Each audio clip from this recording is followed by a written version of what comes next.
Assalamualaikum warahmatullahi wabarakatuh. Perkenalkan, saya Olivia Cahaya Asibuan dari kelas MM2. Di sini saya akan mempresentasikan hasil dari studi kasus saya, yaitu tentang pencemaran lingkungan. Yang pertama ada pendahuluan. Pencemaran lingkungan dapat diartikan sebagai perubahan faktor abiotik akibat kegiatan yang melebihi ambang batas toleransi biotik. Penyebab dari pencemaran lingkungan tidak hanya dikarenakan karena perubahan sistem lingkungan, melainkan hasil dari perbuatan atau hasil dari banyaknya industri, sehingga limbah atau sisa dari produksi industri yang dihasilkan tidak dapat ditampung dan ditanggulangi.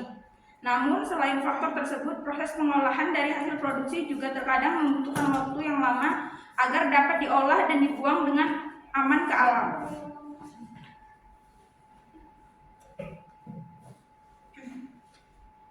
Selanjutnya ada rumusan masalah. Yang pertama, bagaimana perkembangan industri di Jepang dan dampak lingkungan yang disebabkan negara itu sendiri. Yang kedua, bagaimana peran Greenpeace dalam mengatasi illegal logging di Indonesia.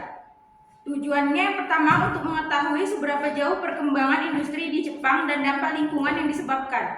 Dua, untuk mengetahui peran Greenpeace dalam mengatasi illegal logging di Indonesia. Pencemaran lingkungan dengan membuang limbah industri. Pembangkit listrik tenaga nuklir Fukushima, Jepang mulai membuang gelombang air limbah radioaktif yang telah diolah ke laut pada hari Kamis 5 Oktober 2023. Pelepasan air limbah pertama di pabrik tersebut mulai 24 Agustus dan berakhir pada 11 September.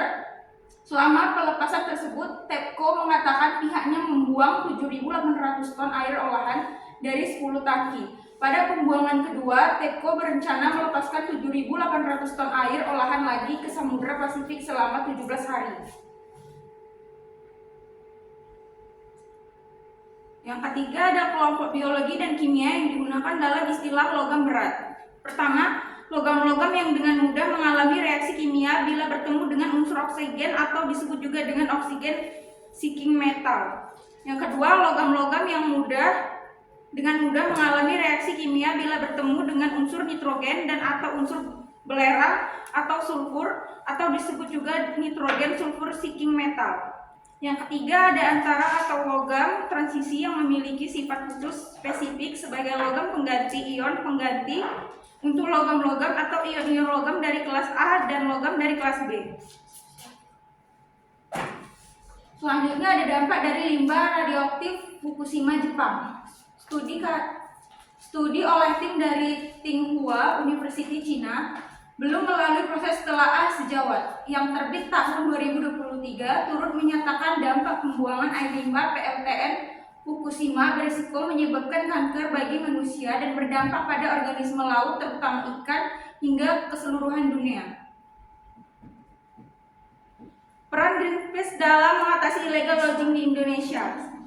Isu lingkungan akibat aktivitas illegal logging merupakan salah satu isu yang perlu untuk diatasi di sektor kehutanan Indonesia. Kondisi hutan Indonesia yang terus berkurang akibat illegal logging pun mendorong peningkatan partisipasi organisasi non-pemerintah atau NGO seperti Greenpeace. Penelitian ini selanjutnya berupaya untuk mengidentifikasi peran Greenpeace dalam mengatasi permasalahan kerusakan hutan di Indonesia pada tahun 2013 sampai 2015.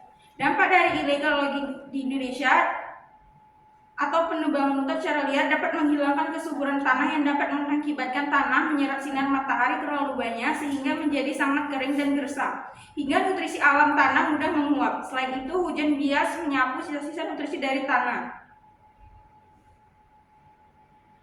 Peran Greenpeace sebagai NGO dalam menangani kasus illegal logging. Yang pertama, menerapkan politik, informasi politik. Yang kedua, advokasi dengan pemerintah. Dan ketiga, kerjasama dengan NGO lingkungan.